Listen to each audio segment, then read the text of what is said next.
BI, OJK, LPS, dan kami memperkirakan bahwa pertumbuhan ekonomi akan turun ke 2,3, bahkan dalam skenario yang lebih buruk bisa mencapai negatif 0,4.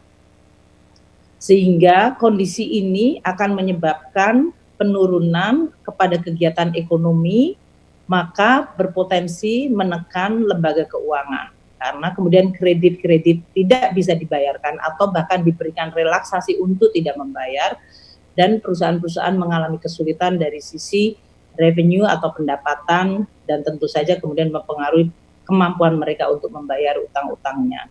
Sehingga transmisi masalah kemanusiaan kesehatan menjadi masalah sosial, menjadi masalah ekonomi, dan kemudian kepada masalah ancaman stabilitas keuangan menjadi sangat nyata.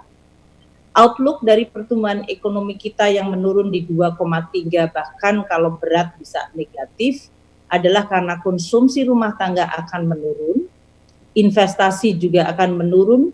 Konsumsi rumah tangga diperkirakan turun antara 3,2 hingga 1,6%. Konsumsi pemerintah dalam hal ini kita coba pertahankan, makanya defisitnya itu akan meningkat.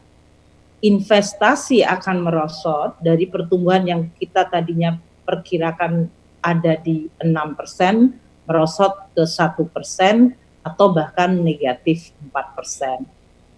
Ekspor yang tahun lalu sudah negatif growth selama hampir 1 tahun juga mengalami pertumbuhan yang lebih dalam lagi, dan import kita juga mengalami tetap negatif growth. Sehingga pertumbuhan ekonomi kita diperkirakan pada 2,3 atau sampai minus 0,4.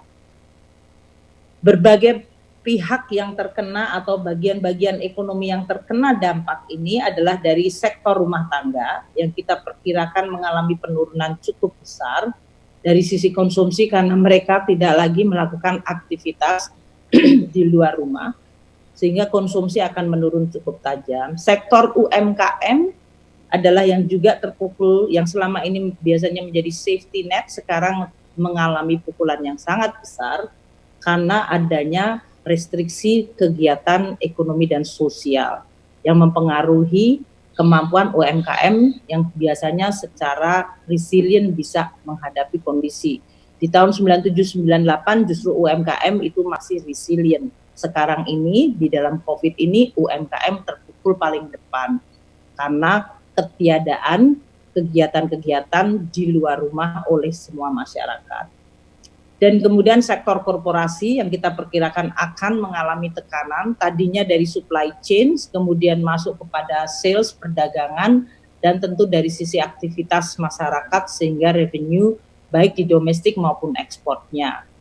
Dan kemudian kita lihat rantainya, pengaruhnya adalah kepada sektor keuangan, yaitu peningkatan dari NPL atau langkah-langkah untuk membuat korporasi atau pinjaman tetap bisa mengalir, diperlukan langkah-langkah extraordinary dari Bank Indonesia, OJK, agar kredit tidak kemudian ditutup yang menyebabkan ekonomi makin macet.